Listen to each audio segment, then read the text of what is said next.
Boker Tov, mes chers amis, Shalom Vracha, Yerushalayim, toujours chapitre 3 de Traité Avot, Masechet Avot, et nous sommes arrivés à la Mishnah 9.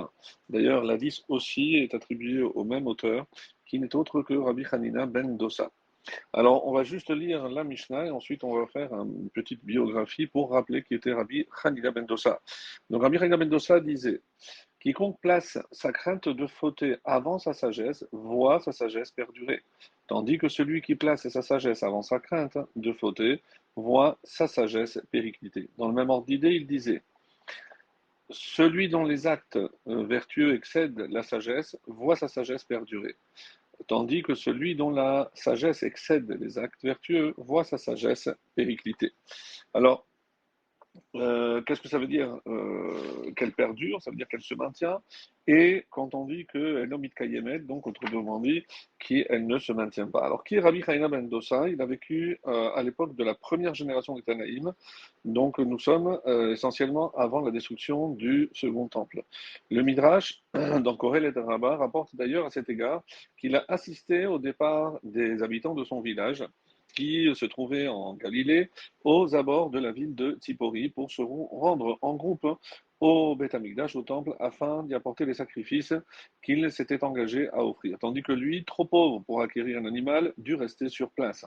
Alors il était un petit peu dépité par ce constat, il se rendit donc dans un champ attenant, et là il découvrit un très beau et très lourd morceau de roche qu'il entreprit de tailler et de polir. Une fois qu'il avait terminé son œuvre, il requit le service de 5 hommes, tous nécessaires au transport d'une pierre de cette taille. Imaginez donc la taille de cette pierre. Toutefois, face à leur insistance pour être payé sur le champ et n'ayant pas le sou, il allait à nouveau se résigner à renoncer à sa trouvaille, quand là un miracle arriva. 5 malachim, 5 anges d'apparence humaine, acceptèrent de la transporter à crédit, à la condition toutefois que lui, à son tour, les aide à porter la pierre. Acceptant donc cette proposition, ils soulevèrent la roche et se retrouvèrent instantanément dans la ville de Jérusalem, suite à quoi ces bienfaiteurs disparurent comme ils étaient apparus.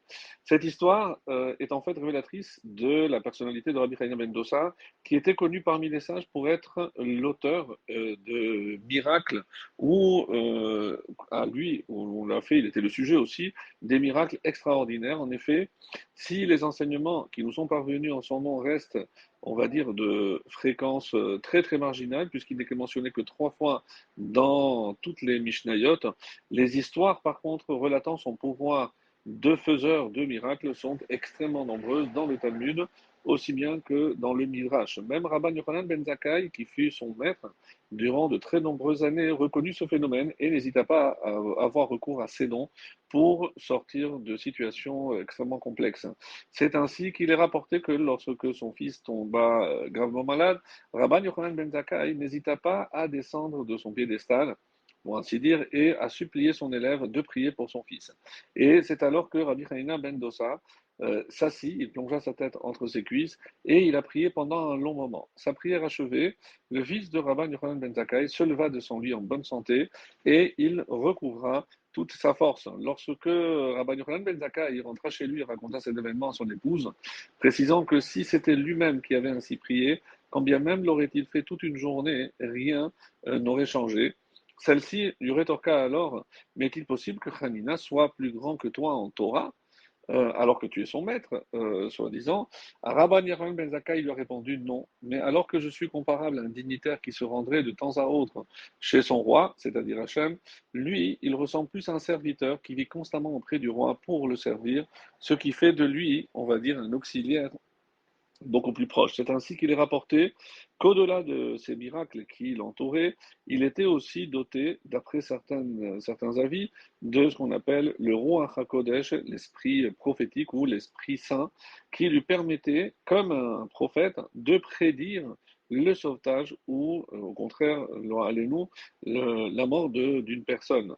C'est ainsi qu'il prédit le sauvetage du puits où elle était tombée, de la fille du tzaddik Nechunia ben Akana, qui creusait des puits tout au long des routes menant à Jérusalem pour donner la possibilité aux pèlerins, surtout à l'occasion des 3 fêtes de pèlerinage, de se rafraîchir en chemin. Il est par ailleurs rapporté dans la Mishnah Brachot, chapitre 5, la Mishnah 5, qu'il savait dès l'instant où il entamait sa prière pour un malade si ce malade allait survivre ou non. Loin d'attribuer ses facultés à un quelconque mérite, il expliquait que ça dépendait, que le sauvetage d'une personne en danger dépend de son mérite ou de mérite de ceux qui lui sont chers, pas du tout de ses prières à lui. Particulièrement pauvre durant toute sa vie, dans le traité de Ta'anit 24b, on dit qu'il y a une voix céleste qui a retenti et il affirmait qu'en dépit du fait que Rabbi Chaya ben Dossa était pauvre et qu'il avait à peine de quoi se sustenter de semaine en semaine, on dit qu'il y avait un cave, environ 1300 cm3 de caroube, le monde entier trouvait sa subsistance par son seul mérite durant toute la semaine. Et afin de ne pas faire étalage de leur misère, le Talmud raconte que sa femme faisait semblant, chaque veille de Shabbat, de faire cuire du pain dans son four, qui était en réalité vide, tandis qu'il arrivait même qu'il ne disposait même pas des éléments basiques pour honorer convenablement le Shabbat. Il est l'auteur de cette fameuse phrase, celui qui a donné la faculté à l'huile d'allumer une flamme donnera également au vinaigre la capacité d'en allumer. Lorsque sa fille lui fit remarquer, alors que la nuit de vendredi commençait à tomber, qu'il n'avait plus rien, pas même une mesure d'huile pour allumer les veilleuses de Shabbat. Donc, il faisait extrêmement attention aussi au prélèvement de la trouma et les dîmes, et donc cette attention qu'il prêtait à ces mitzvot-là était légendaire, comme en témoigne d'ailleurs le Talmud de Jérusalem dans Démaï chapitre 1, la Mishnah 3, qui rapporte qu'un soir de Shabbat, alors qu'il s'apprêtait à entamer son repas du soir, la table, elle s'est écroulée. Sa femme lui raconta alors qu'elle avait dû emprunter quelques épices de la voisine sans les avoir prélevées. Rabbi Chaya ben Dossa, comprenant que le problème venait de là, s'engagea sur le champ à prendre la décision d'effectuer après Shabbat des prélèvements d'un stock d'épices qu'il détenait par ailleurs, ce qui pour effet que la table se redressa d'elle-même aussitôt.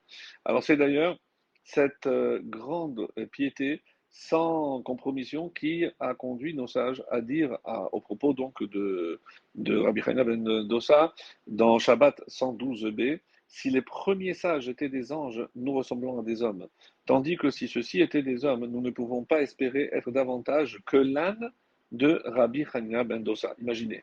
Alors faisant ainsi référence à sa monture qui refusait, et c'était connu dans tout l'entourage, et qui refusait systématiquement de manger toute graine qui n'avait pas été prélevée au préalable.